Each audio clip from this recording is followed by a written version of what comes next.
नमस्कार, आप सभी दर्शकों का बहुत बहुत स्वागत। आप देख रहे हैं जिस टीवी। मैं हूं नेहा शुक्ला, लेकर हाजिर हूं आज की स्ट्रेट टॉक।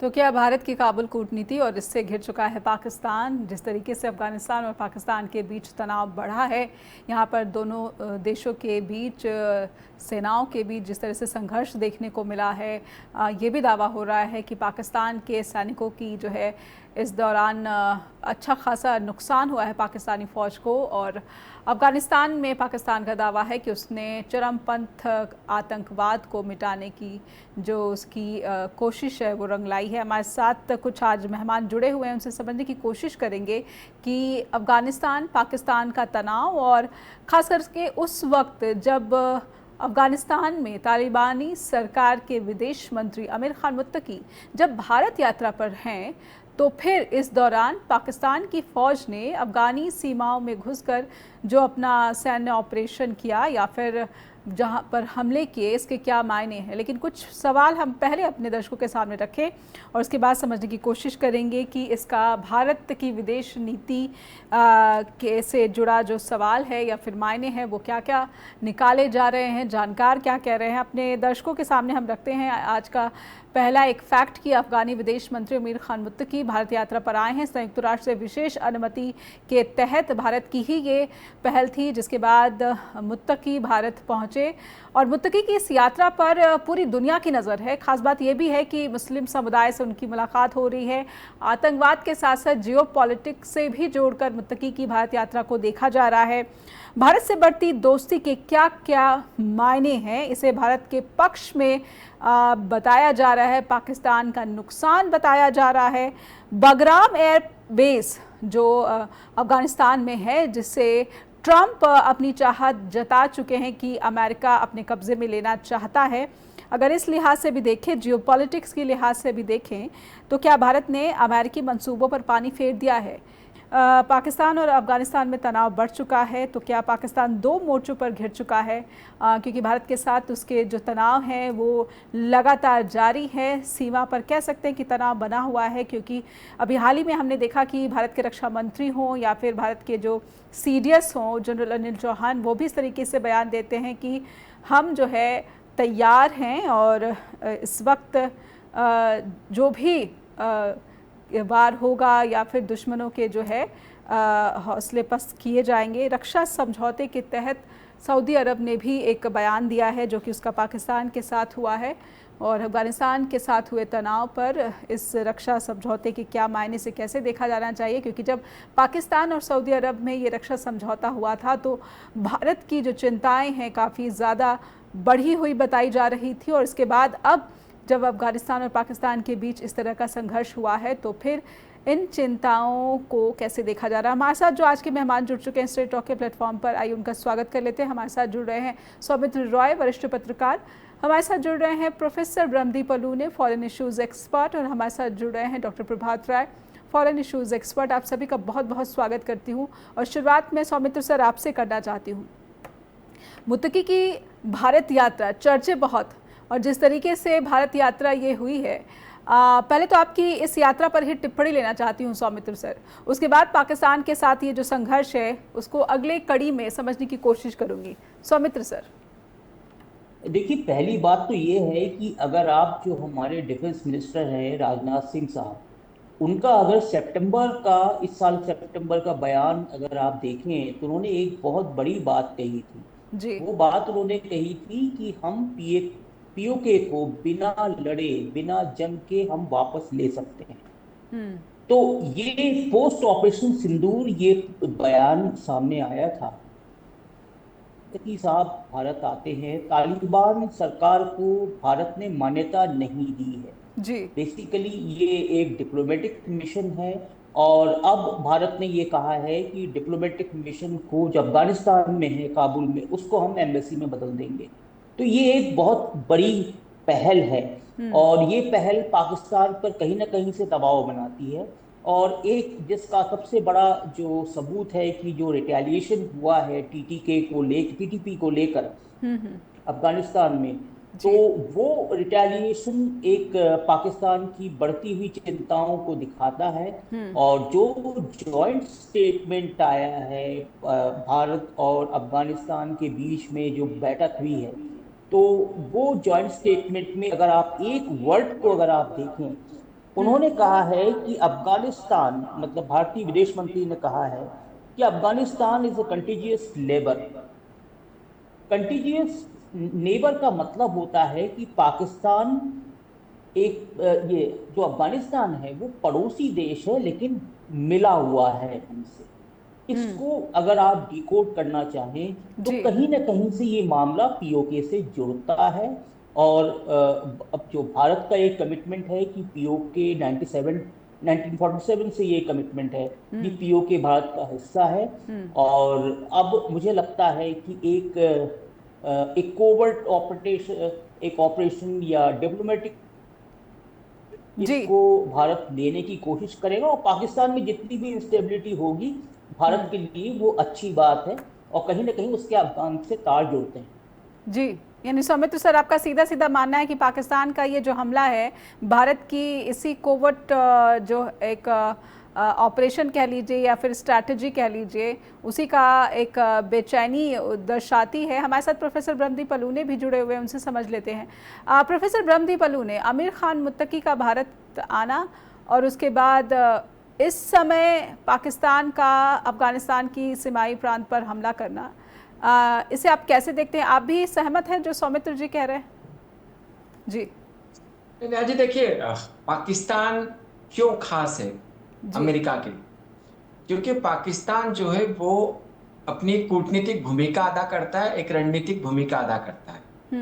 पाकिस्तान में वो दमखम है कि वो ईरान को प्रभावित कर सकता है, वो सऊदी अरब को प्रभावित कर सकता है, और तालिबान को प्रभावित कर सकता है। इवन जिस दौर में अमेरिका और चीन के संबंध बहुत खराब थे, जब राष्ट्रपति रीगन हुआ करते थे, करीब 4-5 दशक पुरानी बात है, तब जो है वो पाकिस्तान के एक हवाई अड्डे का उपयोग करके बहुत ही गोपनीय तरीके से अमेरिका के जो विदेश मंत्री हुआ करते थे उस दौर में, हेनरी किसिंजर, उन्होंने यात्रा की थी। और उसके बाद चीन और अमेरिका के कूटनीतिक संबंध स्थापित हुए थे। जी। तो आज आमिर खान मुत्तकी भारत में है, ट्रंप बगराम एयरवेज को पाना चाहते हैं।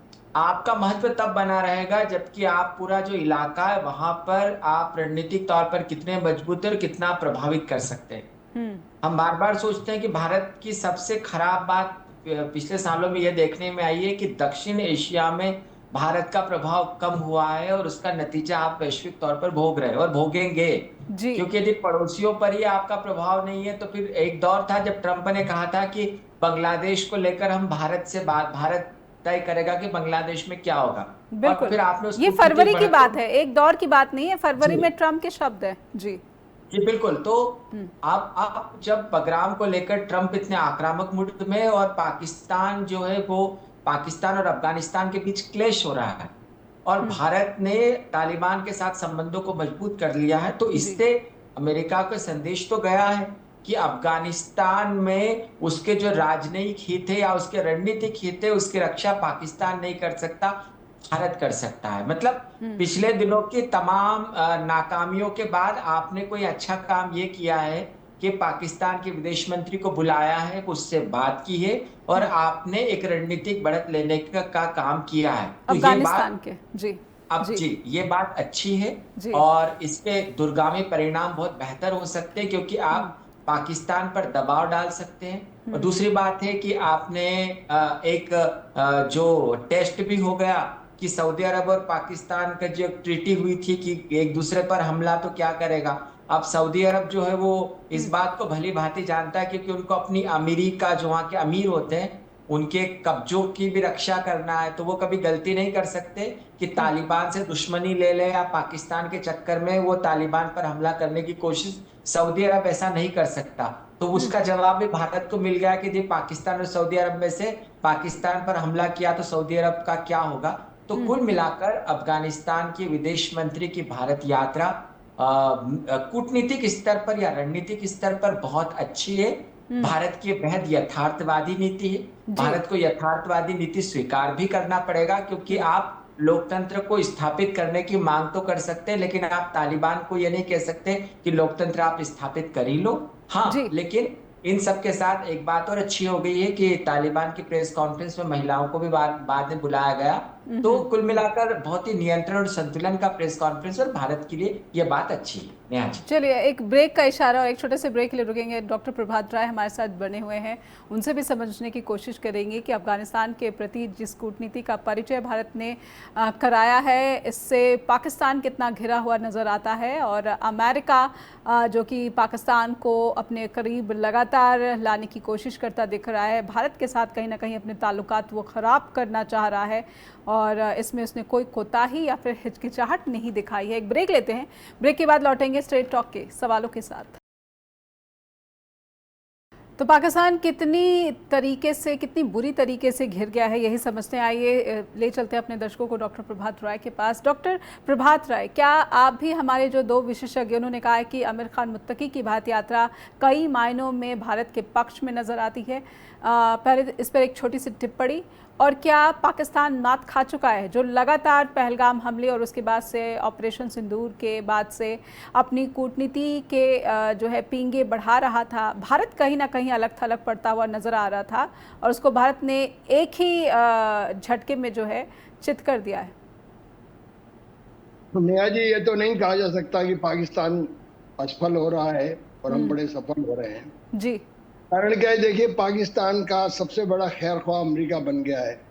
कभी हमारे बहुत अच्छे ताल्लुकात रहे जी, और पाकिस्तान का निरंतर जो है वो कंडेमेशन होता रहा ट्रम्प के द्वारा, प्रेसिडेंट ट्रम्प के द्वारा पिछले टर्म में। इस बार वो मोहब्बत की पींगे बढ़ा रहे हैं, सबसे प्यारा इंसान बता रहे हैं जनरल मुनीर को जी, और वहाँ के शहबाज शरीफ को। वो कह रहे हैं वो बहुत ही शानदार इंसान है जी।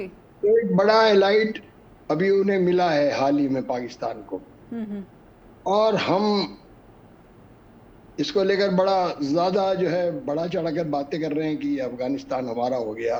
देखिए, वो जिहादी लोग हैं और जिहादियों का जो चरित्र है वो अपने आप में एक बड़ा दुविधा वाला और बहुत जटिलताओं वाला है। जटिलताओं वाला, बल्कि आपने सही शब्द इस्तेमाल किया, बड़ा कॉम्प्लिकेटेड कैरेक्टर है। जी जी। तो एकदम हम ये नहीं कह सकते वो हमारे हो गए, वो अपने नहीं है, वो हमारे क्या होंगे जब तक वो धर्मांधता नहीं छोड़ते। हालांकि उन्होंने दावा किया है कि हमारी सरजमीन पर कोई भी आतंकवादी नहीं है, ये दावा अभी जो है वहाँ के विदेश मंत्री ने बड़े जोर शोर से किया जी, और पाकिस्तान को भी हिंदुस्तान की सरजमीन से जबरदस्त धमकी दी कि आपको अगर हमारी कुव्वत को, हमारी ताकत को परखना है तो आप नाटो से जाके पूछिए। ये बात सही कही उन्होंने। 20 साल के युद्ध में जिस तरह से पराजित होकर अमेरिका की सेनाएं भागी हैं, वियतनाम की याद दिलाती हूँ। ये बात ठीक है, बहुत ताकतवर हैं, बहुत शक्तिशाली हैं, ठीक है, लेकिन भारत के साथ उनका मिजाज कितना मिलेगा, क्योंकि वो बेसिकली CIA की और ISI की ही पैदाइश है जी। मूलतः उनको परवरिश दी, उनको पोषण दिया सोवियत फोर्सेस के खिलाफ जब इंटरफियरेंस किया, तो वो अच्छा है। फौरी तौर पर हम बहुत खुश हैं, हम भी खुश हैं कि चलिए पाकिस्तान के मुकाबले एक तो हमें मिला कम से कम एशिया में, ठीक है, एक तो मिला। हमारा तो कोई भी नहीं है, हमारा रूस के अलावा रूस भी आधा एशिया में है। और जिस तरह से पिछले युद्ध में ऑपरेशन सिंदूर में ये रूस ने फरमाया पुतिन ने कि वो मेरा पार्टनर है पाकिस्तान जी, ये पहले कभी नहीं फरमाया था। ये ध्यान देने योग्य बात है। कश्मीर के सवाल पर भी वो सदैव खुलकर हमारे साथ था, लेकिन हमारे मोदी जी जाके वहाँ भगवान बुद्ध बन गए, बड़ा भारी उपदेश देने लगे। ये नहीं कि भाई मध्यस्थता करते यूक्रेन और इसका जो है डिप्लोमेटिकली जो है कुछ सॉल्यूशन निकालते जी, जी। पहल जबकि हमारे हाथ में थी, सारा यूरोप चाहता था कि हम जो है ना इस युद्ध का हम निदान निकाल सकते हैं, क्योंकि रूस के साथ जो हमारे ताल्लुकात हैं और यूरोप के साथ और अमेरिका के साथ उस दौर में जो थे, अब नहीं है, वो जबरदस्त थे। हम अकेले ऐसी शक्ति थे जो अमेरिका के भी प्यारे थे, रूस के भी प्यारे थे, ठीक है। प्रभात सर, भगवान बुद्ध का उपदेश देने लगे। तो we are not very successful in diplomacy as far as the question of diplomacy is concerned, ठीक है, लेकिन हम तो ये एक चैप्टर है, एक this is a small chapter of Indian diplomacy, और ये इसका ज्यादा जो है लॉन्ग टर्म फायदा जो है आप नहीं देख पा रहे? नहीं, देखिए, ऐसा फिलहाल मैं बहुत ज्यादा खुश नहीं हूँ उससे कि भाई ठीक है एक साथी हमें मिला, जो हमारा नहीं था, हमारा दुश्मन था। ये कश्मीर वार में तो अफगान जिहादी ट्रेन कर रहे थे हमारे कश्मीरी उग्रवादियों को, सारी दुनिया जानती है, ऑनवर्ड्स ने 1989। तो वो एक बड़ा खराब चैप्टर है। उस वक्त तो CIA भी उनको मदद कर रहा था, पाक ISI भी कर रही थी, सोवियत। इन्होंने शुरू किया बी ट्रैप, पढ़िए आप, कि भारत को भी नष्ट करो, साथ में इसको तो नष्ट करेंगे हम। रशिया को सबसे बड़ा एलाइड तो यही है एशिया के अंदर। That was the design of America and Pakistan both. तो ठीक है, उसमें वो नाकाम रहे। कश्मीर हमारा ही है, और PKO का जहां तक ताल्लुक है, उसको जीतना इतना आसान नहीं है जितना हम मान रहे हैं। ठीक है, उसके लिए एक ऐसे युद्ध लड़ना पड़ेगा जैसे 1971 में हमने लड़ा था। क्या हम तैयार हैं? क्या इतना बड़ा युद्ध लड़ने के लिए हमारे प्राइम मिनिस्टर मोदी और हमारी हुकूमतें तैयार हैं? बिल्कुल नहीं है तैयार, एकदम नहीं है तैयार कोई रिस्क लेने के लिए। तो वो तो ऑपरेशन सुंदर के अंदर कितना बढ़िया मौका था। अभी जब पार्लियामेंट पे हमला हुआ था, 1 साल फौजें डली रही अटल बिहारी वाजपेयी के नेतृत्व में, क्या हुआ? तो कोई निर्णायक फैसला हम नहीं कर सके। फौजी अपने बैरकों में वापस लौट आए। 1 साल का हमने तमाम धन, तमाम शक्ति व्यय की, बिना बात बर्बाद की, बल्कि मैं कहता हूँ ये। तो इसलिए कोई इन लोगों की जो आज हुकूमत हिंदुस्तान चला रहे हैं, ये लोग कोई बहुत बहादुर लोग नहीं, हम जानते हैं कम्युनल लोग हैं ये भी। और इनको अच्छे लगेंगे ये लोग जो जिहादी हैं, ये इन्हें प्यारे लगेंगे, क्योंकि ये खुद भी ऐसे ही हैं। ये भी लोग भी तो हिंदू राष्ट्र बनाना चाहते हैं। उन्होंने इस्लाम राष्ट्र बना लिया, पाकिस्तान ने बनाया। हमें उनमें फर्क क्या है ये आज बताइए। हमारे ये शासक सपना क्या देख रहे हैं जी? हम लोग अपनी पुरानी जनतांत्रिक परंपराओं को छोड़कर। तो प्रभात सर, क्या आप ये कहना चाह रहे हैं कि जब दिल ही नहीं मिल रहे हैं तो मित्रता किस बात की? यही नहीं, मतलब ये अच्छी बात है कि वो हमारे साथ है आज। ये अच्छी बात है कि बिल्कुल सही बात है, मैं इनके प्रोफेसर साहब की बात से सहमत हूँ कि एक प्रेशर क्रिएट होगा पाकिस्तान पर, यकीनन। क्योंकि डूरंड लाइन को लेकर इनके अंदर कभी समझौता नहीं हो सकता। पठानों ने कभी नहीं माना अंग्रेजों को कि ये डूरंड लाइन उनको, वो एक बड़ी प्रॉब्लम है। वो प्रॉब्लम पठानों की है, बलूचों की भी है। तो इनडायरेक्टली अगर बलूच और ये तबाह करते हैं पाकिस्तान को with the help of Taliban, तो वी कैन हेल्प देम। लेकिन क्या हमें इतना दम है कि उनको हम मदद कर सकें सीधे सीधे? हम तो जान बचाते अपनी फिरते हैं यार, हम तो बड़े शांति प्रिय, हम तो कबूतर उड़ाते हैं, हमें क्या मतलब आतंकवाद से, हमें क्या मतलब इससे। तो ये बड़ा स्ट्रेटेजिक है कि हम लोग अगर बलूचिस्तान और पख्तूनिस्तान को तोड़ दें तो PKO हमारा है, फिर बचेगा क्या? पाकिस्तानी पंजाब रह जाएगा। सिंध तो पहले ही हमारे साथ खड़ा है, अभी भी विद्रोह के कगार पर है, बलूच और उसकी तरह। एक पंजाब प्रांत है जो असली पाकिस्तान है। हम तो कितनी बार पाकिस्तान गए, हमें मालूम है जर्रा जर्रा वहां का। तो वहां के जो लोग हैं वो इस्लाम की ताकत उनको एक नहीं कर पाई, जैसे हिंदू धर्म की ताकत हमको एक नहीं कर सकती। राष्ट्र नहीं बना सकती, मजहबों पर, धर्मों पर राष्ट्र नहीं बना करते, संस्कृति पर बनते हैं, मोहब्बत पर से बनते हैं जी। ऐसे नहीं बनते जैसे जबरदस्ती राष्ट्र बना दिया इन्होंने, जिन्ना साहब ने। फेलियर कंट्री टोटली सारी दुनिया मानती। अब अमेरिका को तो स्टूज चाहिए, पहले भी था, सेंटो का मेंबर, ये कोई नई बात नहीं है। ये सडनली जो साउथ एशिया जो है, और खास करके जो अफगानिस्तान को जिस तरीके से रेलेवेंस मिल रही है, सौमित्र सर मैं आपसे समझना चाहती हूँ, जो अस्थिरता साउथ एशिया में देखने को मिल रही है, लगातार हम देख रहे हैं।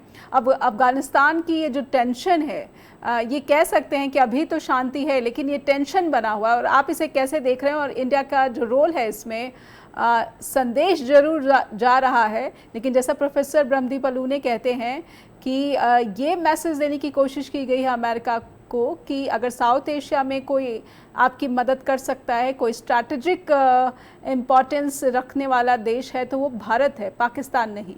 क्या मात्र इसीलिए ये सारी जद्दोजहद, इसीलिए ये गतिविधियां?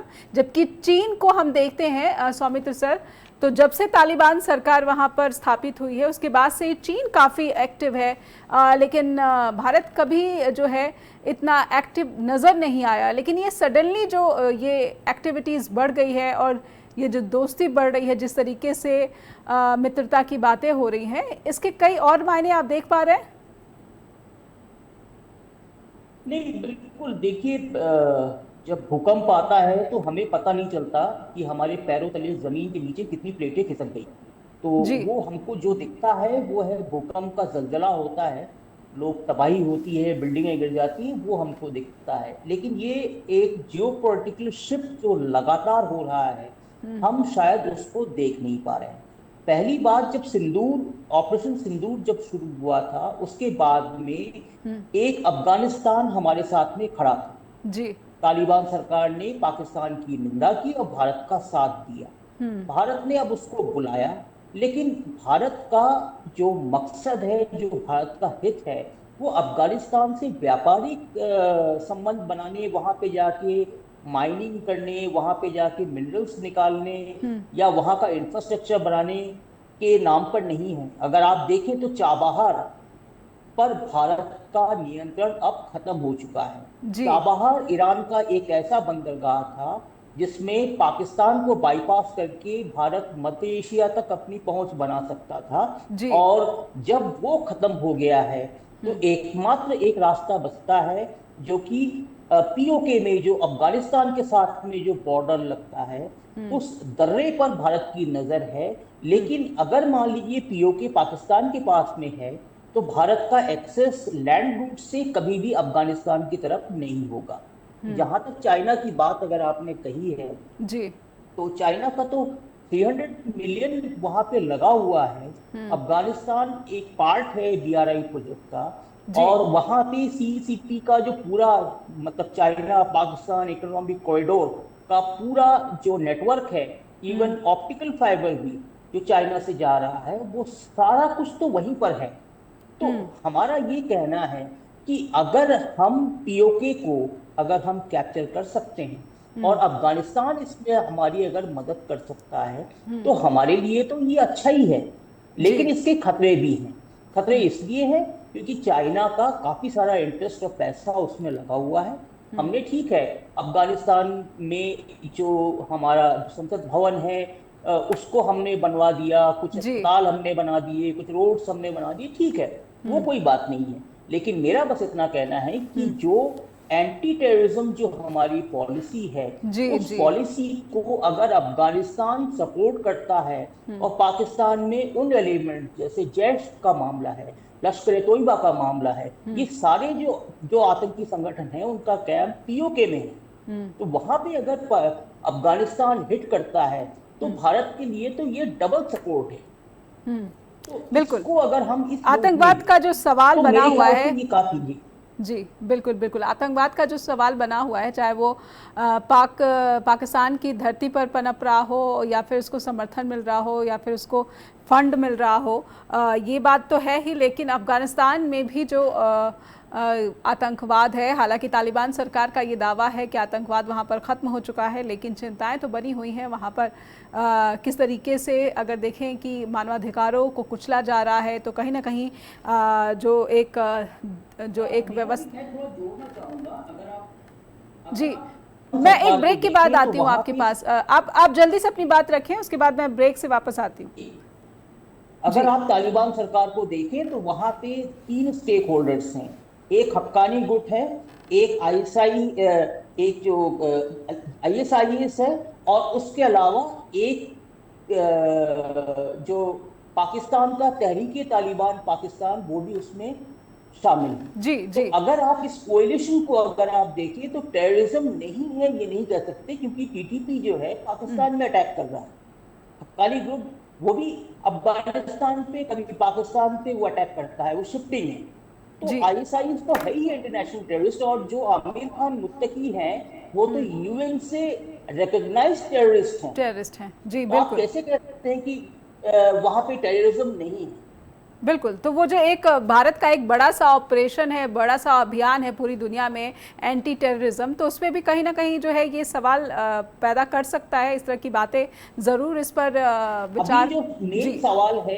अभी जो मेन सवाल है भारत के लिए वो है गुड तालिबान और बैड तालिबान का। अब अगर तालिबान हमारे साथ में सपोर्ट करता है, हमारे इंटरेस्ट को अगर वो एक तरह से फुलफिल करता है, तो वो गुड तालिबान है, बैड तालिबान नहीं। जी बिल्कुल, एक छोटा सा ब्रेक लेंगे, एक ब्रेक लेते हैं और उसके बाद लौटते हैं स्ट्रेट टॉक के साथ। फिर से सभी दर्शकों का स्वागत है, आप देख रहे हैं स्ट्रेट टॉक और सीधे चलते हैं प्रोफेसर ब्रह्मदीप अलूने के पास। प्रोफेसर ब्रह्मदीप अलूने, भारत ने पूरी दुनिया में जो है आतंकवाद के खिलाफ लड़ाई में सभी देशों को जुड़ने का आह्वान किया है, और ऐसे में जो गुड तालिबान और बैड तालिबान, अगर इस तरीके से कूटनीति बढ़ाई जाएगी तो क्या इस लड़ाई को जो भारत लीड करना चाह रहा है ये अंतर्राष्ट्रीय पटल पर आप कमज़ोर होते भी देख रहे हैं या फिर इस तरह की कोई आशंकाएं? क्योंकि अगर सिर्फ भारतीय हित से जुड़ी हुई बातें होंगी तो फिर इस एंटी वर्ल्ड जो टेररिज्म है इस ऑपरेशन में या फिर अभियान में दुनिया के अन्य देश कैसे साथ देंगे भारत का? लेकिन जी सवाल बड़ा दिलचस्प और महत्वपूर्ण है आपका जी। दरअसल बात यह कि संयुक्त राष्ट्र के जो उद्देश्य हैं विश्व शांति, सभी संस्कृतियों को बढ़ावा, आतंकवाद को मदद नहीं देना, जी, संप्रभुता को चुनौती नहीं देना, संप्रभुता की सुरक्षा करना, उसके दिन अब लग चुके। तो भारत की विदेश नीति भी संयुक्त राष्ट्र के उद्देश्यों पर आधारित थी और उस पर भी यही सब कुछ चीजें थी, लोकतंत्र की सुरक्षा करना, ये पंचशील के सिद्धांत ये सब, तो उसके दिन भी लग चुके हैं। अब एक बेसिक बात समझ में आती है, जो जिस आदर्श और मूल्यों पर चलने वाले लोग हुआ करते थे वो वर्ल्ड लीडर कहे जाते थे। अब दुनिया में कोई वर्ल्ड लीडर नहीं बचा है। उनका ध्यान होता है आंतरिक राजनीति में उथल पुथल मचा ले या आंतरिक राजनीति को प्रभावित करके सत्ता में बने रहे।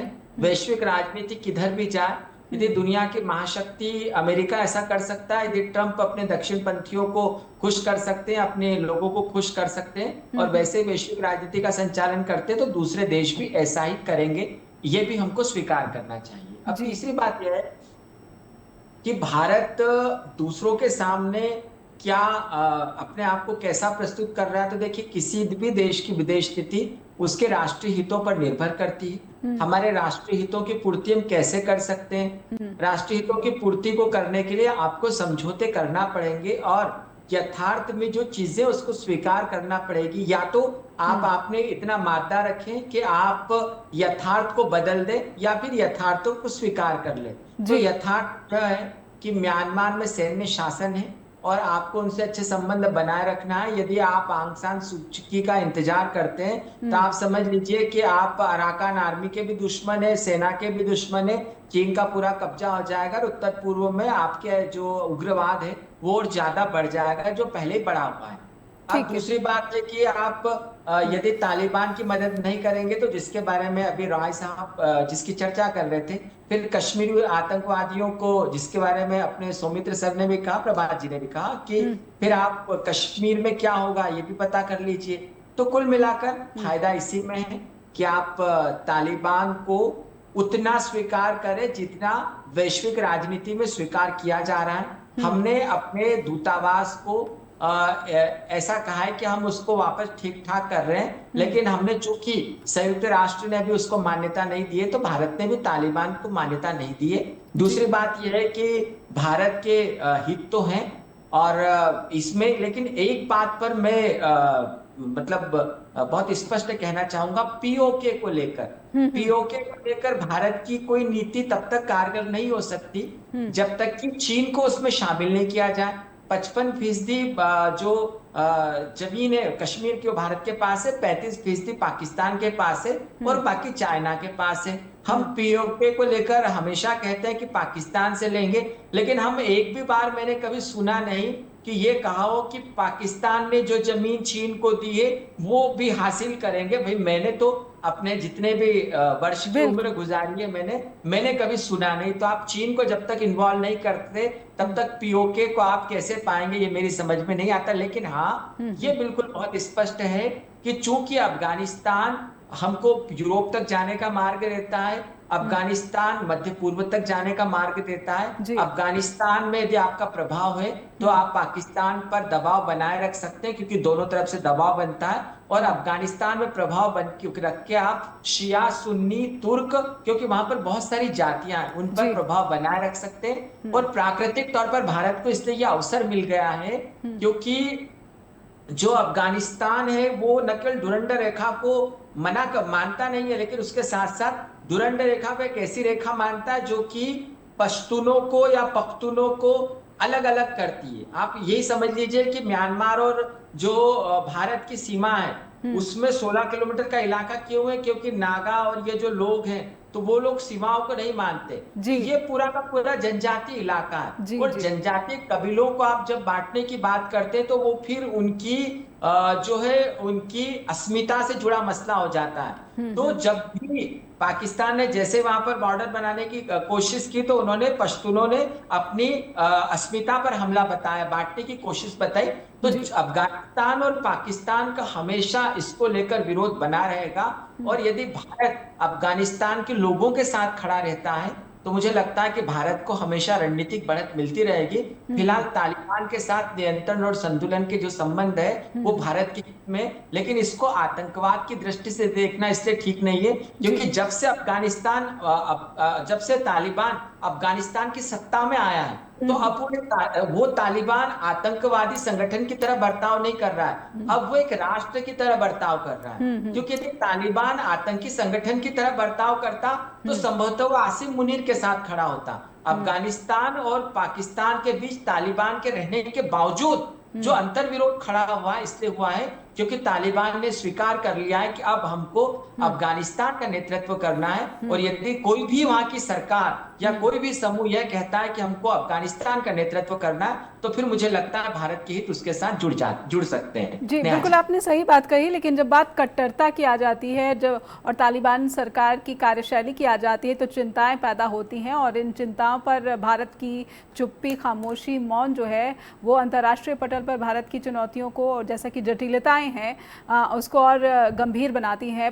डॉक्टर प्रभात राय, आपके नज़रिए से मैं समझना चाहती हूँ कि क्या वाकई भारत जितना चाहता है, यानी कि दूतावास वहाँ पर शुरू हो जाएगा, लेकिन क्या अफगानी जो एम्बेसडर है उनकी नियुक्ति नई दिल्ली में होगी क्या?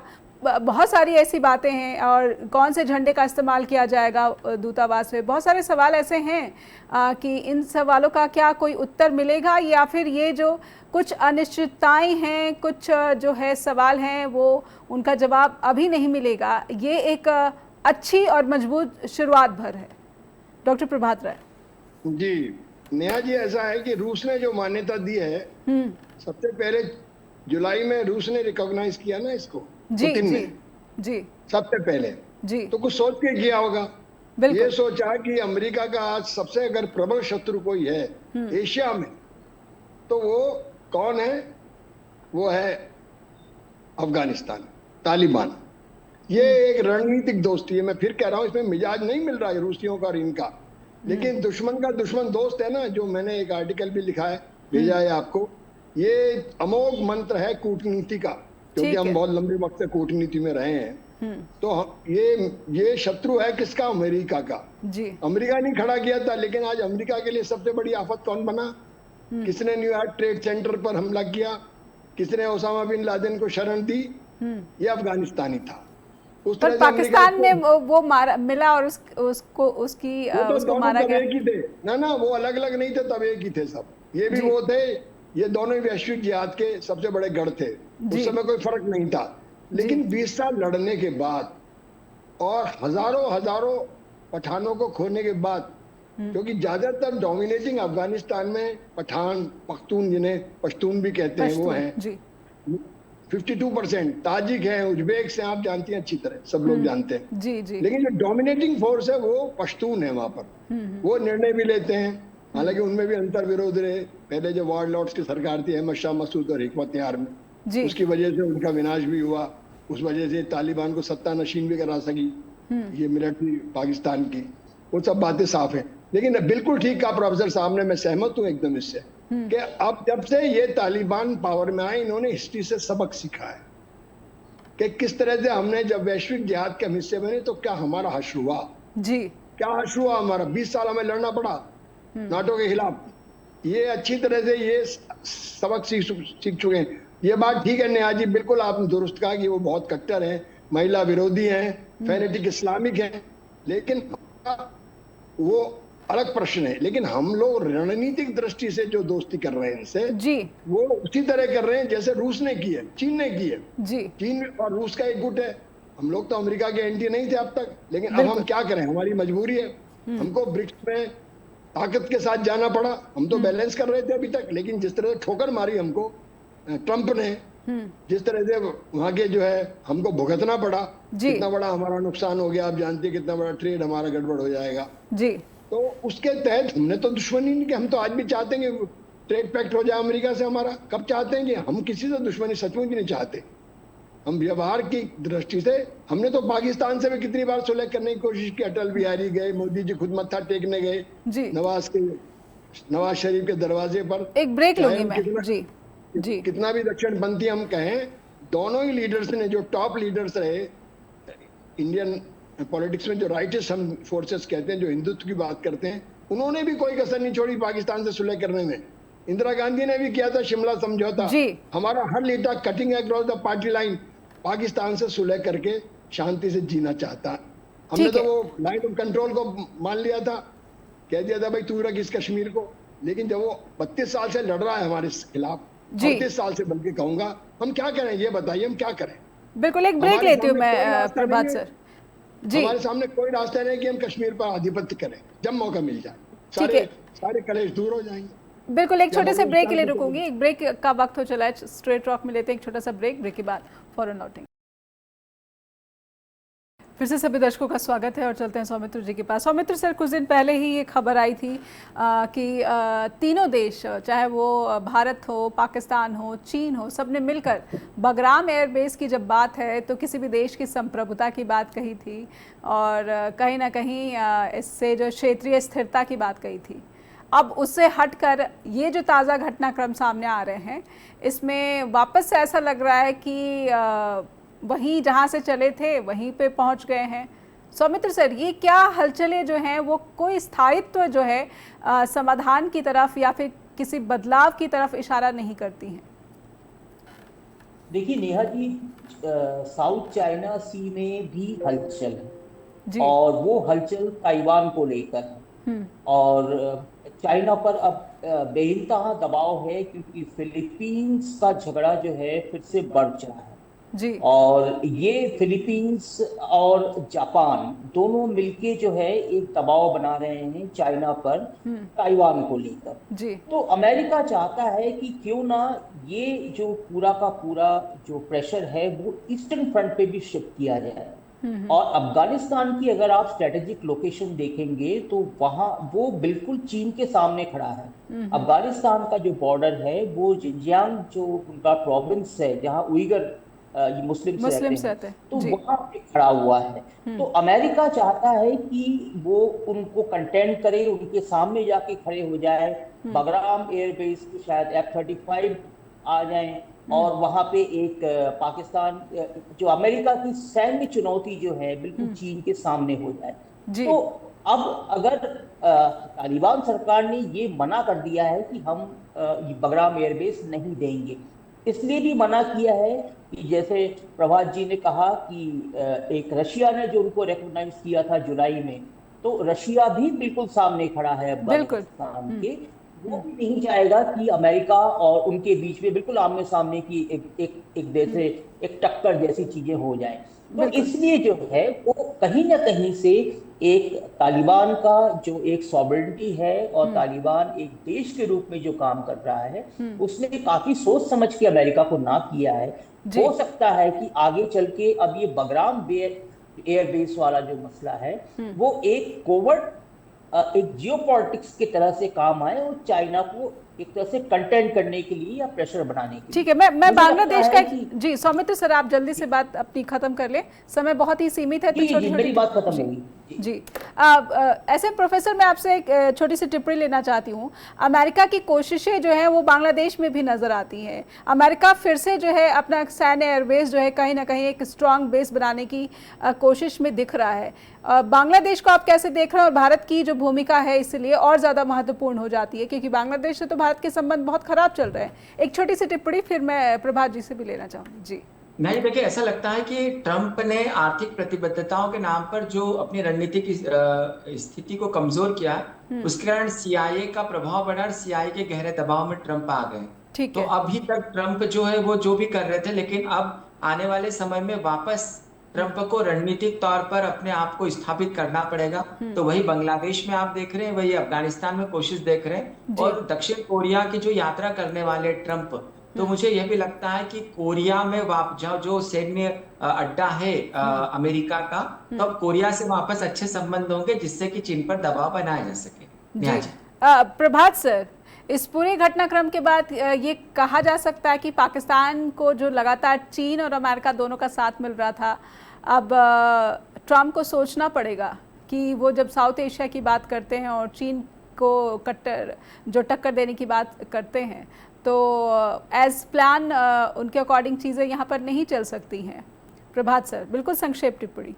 रॉय साहब ने, सौमित्र रॉय ने बहुत ही पॉइंट की बात की, बहुत ही मुद्दे की बात कर दी। जी जी, मुझे बहुत ही संक्षेप में मैं आपको बताऊं, अमेरिका एशिया में असफल होगा। कारण क्या है कि वो हमको खो चुका है जी। हम जो थे उसके साथ थे और सबसे बड़ी शक्ति थे एशिया की। पर सर ये कहाँ लगता है कि वो भारत को खो चुका है? भारत तो अभी भी तैयार है, एक बार एक कॉल कर दे ट्रम्प को, भारत तैयार है। नहीं नेहा जी, खो चुका है। देखिए, ये जो इमोशनल रिश्ते होते हैं जब गड़बड़ा जाते हैं ना जी, ये भावनात्मक रिश्ते हैं। पूरा हिंदुस्तान की आवाम विरुद्ध अमेरिका के, आज जाके किसी से भी पूछिए जी, आज तक हिंदुस्तान की आवाम कितनी परिस्थितियों में रूस के विरुद्ध नहीं, और कोई भी जनतांत्रिक सरकार आवाम की इच्छा का उल्लंघन नहीं कर सकती, उसकी उपेक्षा नहीं कर सकती। सवाल यह है कि अब ये कितना भी चाहे, कितने भी राइटिस्ट हो, वो बात नहीं पैदा हो सकती जो 25 साल में जो हमने उपलब्धियां हासिल की थी अमेरिका के साथ दोस्ती की, उसने एक झटके में खत्म कर दी जी। चीन से ज्यादा टैरिफ लगा दिया, अंदाजा लगाए, जुल्म की इंतहा है। चीन लगाता था डबल, उसके ऊपर हमसे आधा टैरिफ है। जी जी, देखिए तो सही, अभी वो तो चीन पे भी 1 नवंबर से 100% लग रहा है सर जी। तो मैं कह रहा हूँ कि देखिए, भारत के साथ तो देखिए चीन तो उसका जन्मजात शत्रु है जी। समझे साहब, थोड़े दिन की बात और थी कि जब वो किसिंगर आए थे, ये रेफरेंस दिया हमारे प्रोफेसर साहब ने, वो दौर चला गया। इस समय रूस और चीन पक्के दोस्त हैं, उस समय रूस और चीन शत्रु देश थे, दोनों में युद्ध हुआ था 1968 में। उसका एडवांटेज अमेरिका ने 71 में लिया था, आपको याद होगा। किसिंगर ठीक है, समय समाप्त हो गया, लेकिन जी जी जी, चीन की कोशिश भी, रूस की कोशिश भी दिखती रही है। हमने देखा, हमने वो तस्वीरें भी देखी जब इशक डार भी मिलते हैं आमिर खान मुत्तकी से, और वो भी हेडलाइंस बनती हैं। खैर, कितनी जल्दी जो है समीकरण बदल रहे हैं, ये पूरी दुनिया देख रही है। बहुत बहुत धन्यवाद डॉक्टर प्रभात राय, आपका भी, प्रोफेसर ब्रह्मदीप पलूने आपका भी, और सौमित्र सर आपका भी बहुत बहुत आभार। आपने समय दिया, स्ट्रेट टॉक के प्लेटफॉर्म से जुड़े। हमारे दर्शक इस पूरे घटनाक्रम को कैसे देखते हैं, हम तक लिख कर अपने विचार ज़रूर पहुँचाएँ। info@justbroadcasting.com या फिर neha@justbroadcasting.com पर भी फीडबैक पहुंचा सकते हैं। नमस्कार।